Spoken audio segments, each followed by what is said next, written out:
tá cedendo para sobreviver.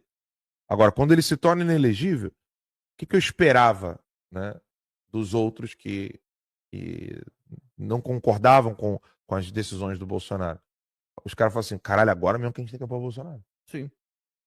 Exato. Agora mesmo que a gente tem que apoiar o Bolsonaro, porque senão o negócio vai ficar feio. Não. Os caras viram nisso uma oportunidade de ficar no lugar do Bolsonaro. Ah, então agora, pô, né? Que é, olha, desculpa, mas eu vou ser bem sincero aqui, que é o que tá na cabeça do Nicolas, que é o que tá na cabeça de muitos hoje. Que pensam o quê? Não, eu vou marcar o meu terreno aqui agora, o Bolsonaro vai se fuder, daqui uns anos eu tomo. Mas o que vai sobrar do Brasil com o Bolsonaro preso? Diz pra mim. Eu tô viajando? Pode me criticar Não, abertamente. exatamente. A sua situação é um outro exemplo disso, né? Assim, é uma mentalidade tão mesquinha de terceiro mundo. Tá na cara que o Nicolas já se ligou que ele vai ser uma grande liderança no futuro. Óbvio, acho isso maravilhoso. Só que ao invés dele entender que se ele não fizer nada agora, isso afeta o futuro dele, não. O Nicolas faz a sua agenda própria para poder ficar ali colado no Bolsonaro para não ficar mal. E aí depois, no futuro, ele vai voltar, ele vai apontar para o passado e falar assim: ó, eu não estava lá naquele rolo. Né? Eu fui independente. É o medo de ser ridicularizado. Então, é por isso que o Nicolas não vem aqui. Ele pisa nos Estados Unidos e não é entrevistado por nós. Por quê? Ele não quer se manchar agora, porque ele quer se resguardar para o futuro. Qual futuro, filhão? Diz para mim. Qual futuro? Qual futuro você vai ter no Brasil? Qualquer pessoa, qualquer político. Por que o Eduardo Bolsonaro não tem medo? Porque ele sabe. Ele não tem medo de estar do meu lado, de tirar foto, de me ver do meu lado. Eduardo é um dos únicos políticos. Ele, a Bia Kicis, o Luiz Felipe de Orleans Bragança, o Jorge Seif. Eles não têm medo, porque eles sabem do que está acontecendo nesse exato momento. Quem tem planos futuros, pensa o quê? Eu não vou me ferrar agora, para no futuro eu poder me dar bem. É típica mentalidade brasileira mesquinha.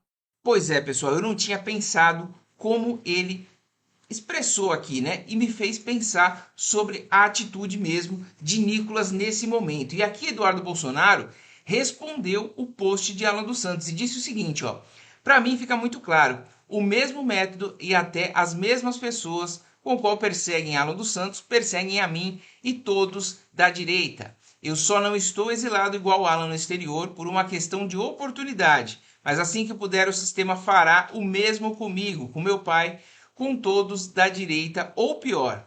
E aí vem a pergunta de Alan: qual o futuro da direita? Acha que se terá Bolsonaro, se for preso, ou não concorrer em 2026?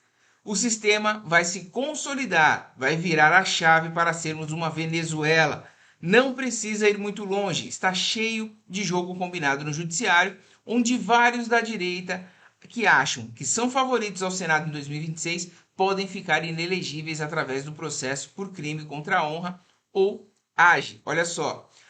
Olha, essa semana, Mário Frias, ele deu exemplo aqui, tomando o processo eleitoral em pleno 2025.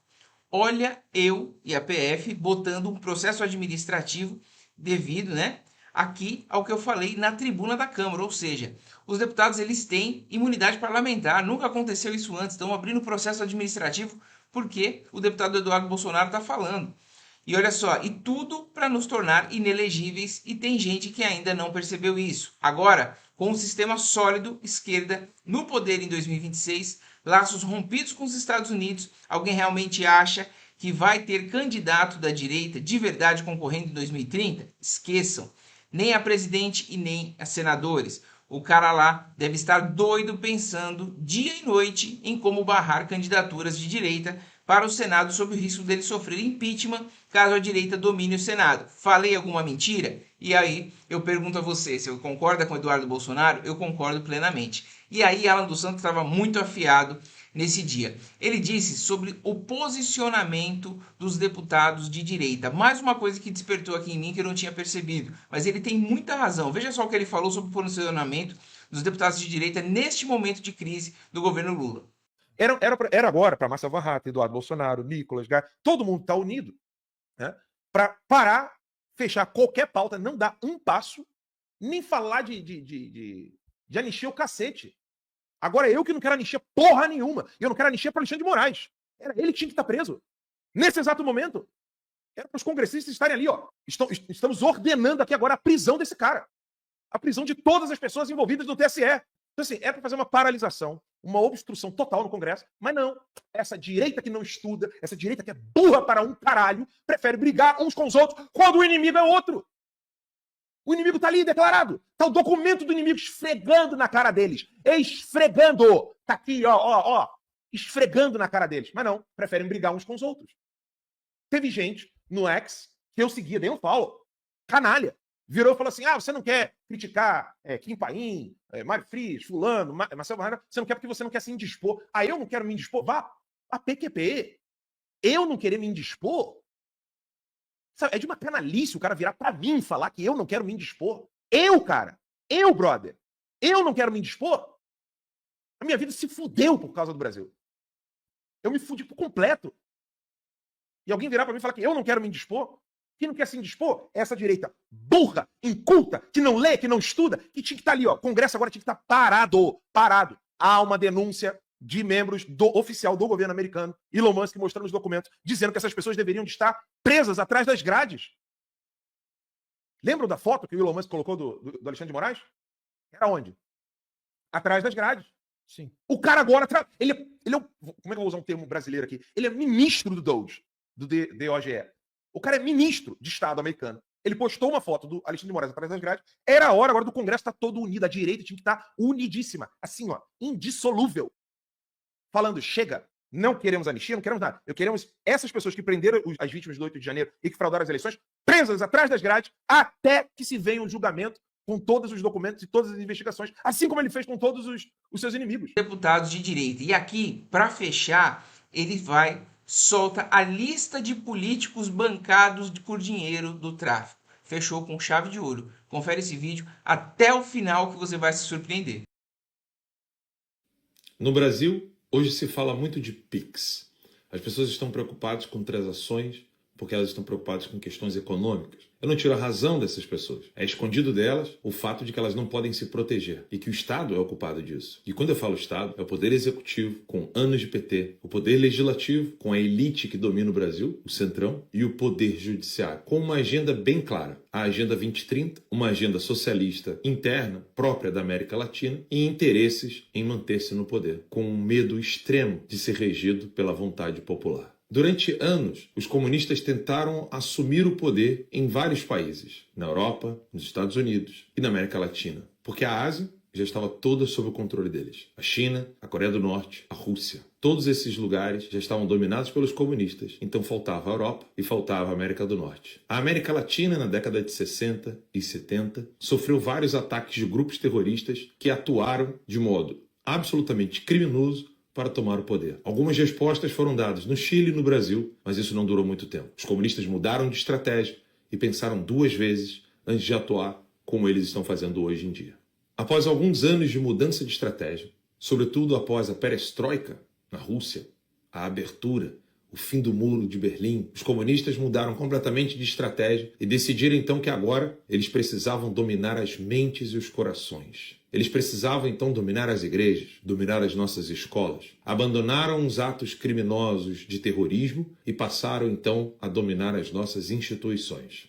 Essas ações tiveram muito êxito. No fim das contas, os comunistas conseguiram criar a ONU, dominar a ONU por dentro, evitando que os países tomassem suas decisões domésticas e impuseram aos países decisões internacionais em nome da paz. Após a ONU, vários grupos, blocos que foram criados para dominar regiões foram então minimizando e minando cada vez mais a autodeterminação local, a soberania dos países. Então, mesmo que o povo conseguisse fazer alguma coisa, era-lhes retirado o poder, porque esses blocos e esses poderes globais iam impondo as suas agendas. Assim o povo ficando cada vez mais distante de tomar a decisão para determinar o futuro de suas vidas. Eu quero falar com você algo não tão profundo e não tão genérico, mas muito particular e que toca diretamente a sua vida. Você que mora no Brasil sabe que eu estou nos Estados Unidos em exílio. Tenho um filho americano e também nos Estados Unidos. Hoje é um local que eu quero guardar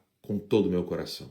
Por isso esse vídeo é sobre o Brasil e os Estados Unidos. No Brasil, nós temos um criminoso no poder, rodeado de criminosos no poder judiciário e no poder legislativo. Que tipo de poder é esse que o Lula conseguiu? Muitos acham que o Lula não tem poder algum, ele é apenas um fantoche. De fato, não é de todo mentira. Ocorre que Lula tem um mentor chamado José Dirceu. E junto com seu mentor, ele criou o Foro de São Paulo.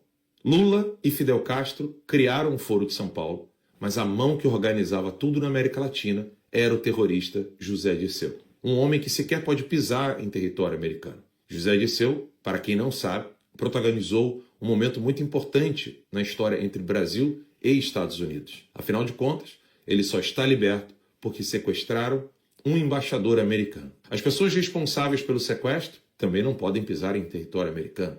Passados muitos anos após o episódio do sequestro, hoje, Dirceu continua atuando como a mão que está por trás de Lula. Lula organizou na América Latina, junto com Fidel Castro, o Foro de São Paulo, denunciado pelo professor Olavo de Carvalho durante anos, ignorado pela mídia, ignorado pelos militares e por todos os intelectuais e todas as academias no Brasil. Nenhuma universidade jamais deu atenção ao Foro de São Paulo. Nenhuma pesquisa foi feita, nenhum estudo foi feito, a não ser para dizer que o Foro de São Paulo não passava de um grupelho de esquerdistas, como se fosse um think tank pensando no melhor para os seus países. Na verdade, o Foro de São Paulo é uma recriação da União Soviética, ou seja, um bloco de poder local para poder dominar esses países com a agenda marxista. E aqui eu quero lembrá-los da frase de um intelectual marxista, quando ele mesmo estava corrigindo alguns brasileiros que queriam aplicar o maoísmo no Brasil. Ele cita Mao Tse-tung. Todo marxista é um internacionalista, mas ele precisa assumir uma identidade local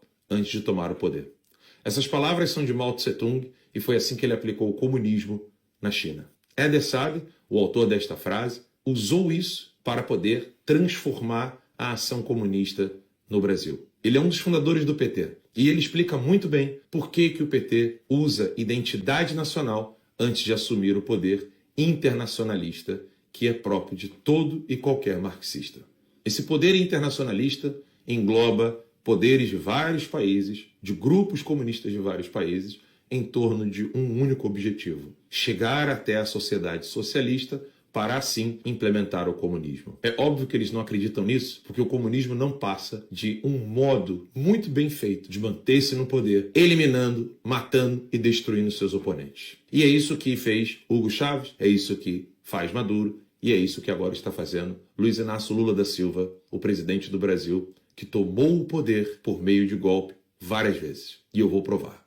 E o que tudo isso tem a ver com os Estados Unidos da América, sobretudo hoje em dia? Hugo Carvajal, conhecido como El Pollo, ex-militar venezuelano, coordenava as ações de Maduro e não só, trabalhava até mesmo antes já com o Hugo Chávez. Ele abandona o regime de Maduro e declara apoio ao Guaidó, o homem que controlava, coordenava e ajudava Maduro, Hugo Chávez, para poder, por meio do narcotráfico, financiar toda uma agenda socialista na América Latina, foi preso na Espanha. Extraditado para os Estados Unidos, hoje enfrenta a justiça americana por ser responsável por entregar drogas e armas nos Estados Unidos. A acusação é tão séria que ele mantém-se encarcerado e quase ninguém sabe o que ele realmente falou para a justiça americana. O que ele disse para as autoridades espanholas até agora não foi liberado integralmente. O silêncio em torno de Carvajal é ensurdecedor. Esse homem é a peça crucial para entender o que de fato fez com que o Foro de São Paulo conseguisse tanto dinheiro junto com o narcotráfico para implementar várias agendas socialistas e comunistas na América Latina, sobretudo fraudando eleições e conquistando juízes, desembargadores, como já confessou Fernandinho Beiramar em uma matéria do jornal R7. Quando eu deixei o Brasil para cobrir as eleições em 2020, não tinha planos de ficar nos Estados Unidos. Pelo contrário, a minha empresa estava no Brasil e queria apenas expandir o Terça Livre nos Estados Unidos. Isso não foi possível porque uma das denúncias que fiz foi sobre escutas telefônicas que foram realizadas em Brasília para poder saber o que o então presidente Jair Messias Bolsonaro iria fazer. Essas escutas envolviam a Embaixada da Coreia do Norte, a Embaixada da China e membros do Judiciário brasileiro. À época que fiz essa denúncia, também na Record, quase ninguém deu ouvidos. Fui zombado durante anos e depois tudo foi confirmado por outros órgãos de mídia. Eu precisei pedir asilo nos Estados Unidos da América, onde me encontro livre com minha família, após uma espera de 3 anos e meio sem ver meus filhos e esposa. E para quem acha que eu vou me calar, vou parar, vou descansar e curtir a vida nos Estados Unidos, está muito enganado. Agora, mais do que nunca, eu quero levar ao presidente Donald Trump e toda a sua equipe qual é a ligação que existe entre Carvajal e Lula. Porque o Carvajal chegou a denunciar na Espanha que Lula foi financiado por Maduro com dinheiro do narcotráfico. E recentemente, Trump decretou que os grupos de narco-guerrilha no México são grupos terroristas. Em breve isso não será diferente na América Latina e todos os grupos terroristas que estão atuando na América Latina serão declarados como tal. Lula, financiado por terroristas, apoiado por terroristas, um homem que diz que o Estado de Israel é um Estado genocida, é aplaudido por Hamas, Hezbollah, cujo vice-presidente foi ao Irã ao lado de todos os terroristas que a mídia tenta ocultar, será desmascarado e tratado como tal. Para quem pensa que eu vou curtir a vida na América, eu tenho um recado. Vocês não têm ideia com quem estão lidando. E o Washington vai saber.